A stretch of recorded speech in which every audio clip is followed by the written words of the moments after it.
Rudi pun berusaha berlari, tapi tubuhnya terasa berat, seperti ada sesuatu yang menahan kakinya. Sosok itu semakin dekat, jaraknya hanya beberapa langkah dari Rudi. Sosok itu mengelurkan tangan, jari-jarinya panjang dan kurus hampir menyentuh Rudi ketika ting.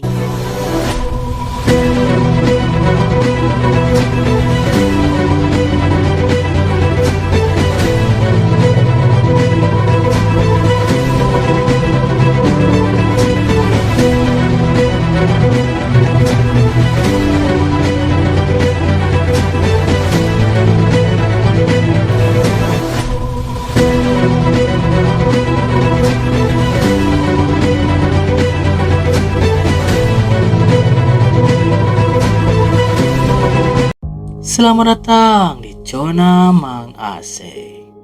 Halo John, terima kasih sudah mampir di video ini. Kali ini Mamang akan coba menceritakan sebuah pengalaman horor dari teman Mamang yang bernama Rudi. Saat Rudi berlibur di rumah neneknya yang ada di desa. Oke, tanpa basa-basi kita masuk saja ke ceritanya. Enjoy.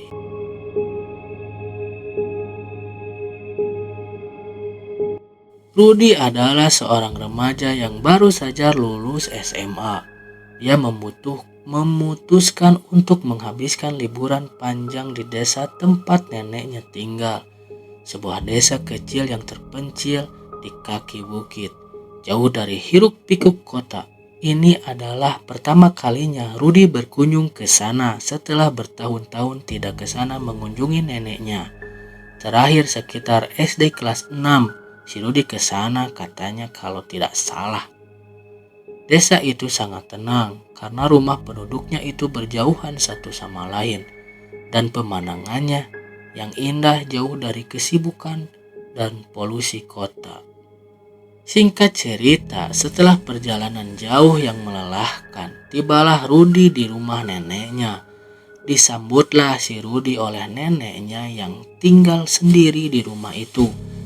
Neneknya si Rudi tinggal sendiri setelah sepeninggal kakeknya. Om dan Tante Rudi hanya menengok tiap hari, pagi dan sore karena rumahnya cukup dekat. Hingga pada malam hari itu, Rudi duduk di teras belakang rumah neneknya, memandangi bintang-bintang yang begitu jelas terlihat di langit desa. Udara dingin dan segar menyelimuti tubuhnya, membuatnya merasa nyaman. Namun pandangannya tertuju pada hutan kecil di belakang rumahnya atau rumah neneknya yang tampak gelap dan misterius. Sebenarnya Rudi saat masih kecil sering mendengar cerita-cerita menakutkan dari teman-teman dan sepupunya tentang hutan itu. Tapi dia selalu menganggapnya hanya dongeng belaka, seperti kayak kita ditakut-takuti orang tua kita supaya nggak ngelakuin yang ngebahayain kita. Setelah cukup lama Rudi berada di luar, Rudi pun memutuskan untuk masuk ke dalam rumah. Tapi tiba-tiba neneknya muncul dari arah dapur sambil membawa teh yang hangat. Si nenek pun ngomong, "Oman, ulah asup kaditu." Kurang lebih seperti itu ngomongnya. Dalam bahasa Sunda, kira-kira artinya ingat jangan masuk ke situ, kata neneknya sambil menatap ke arah hutan dengan ekspresi yang sangat serius. Dan respon si Rudi hanya tersenyum kecil seakan dia tak percaya. Nah, Nek, sieun aya monsternya. Kira-kira artinya kenapa, Nek? Takut ada monster ya? Sambil bercanda. Tapi nenek si Rudi gak tertawa sedikit pun, wajahnya tetap tegang. Beliau sambil ngomong, "Eta lain arti ulin aya hal didinya, hal anu teu hati." Artinya gini, John. Itu bukan tempat untuk bercanda. Ada sesuatu di sana, sesuatu yang tidak bisa kita pahami.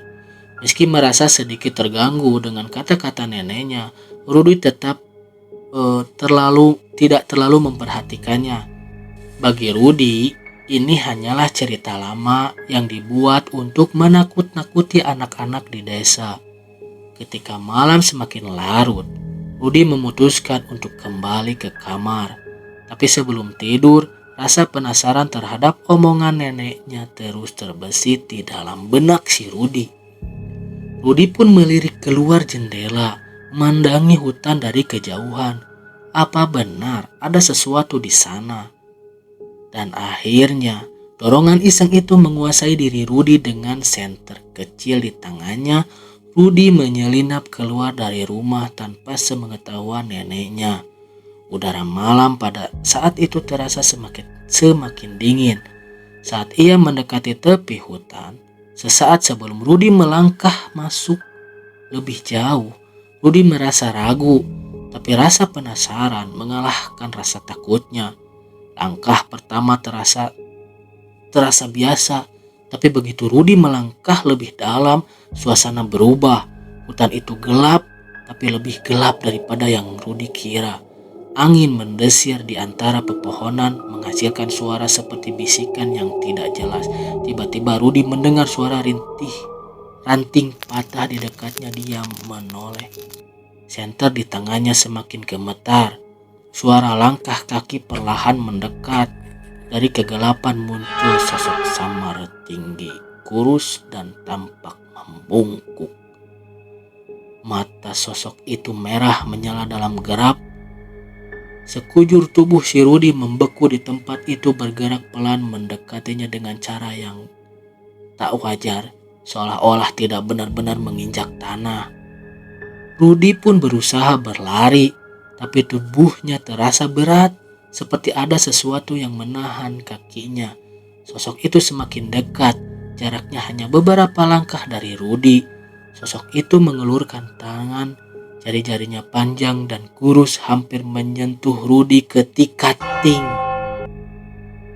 tang, ting. Terdengar suara lonceng tiba-tiba terdengar dari kejauhan seperti memecah keheningan malam.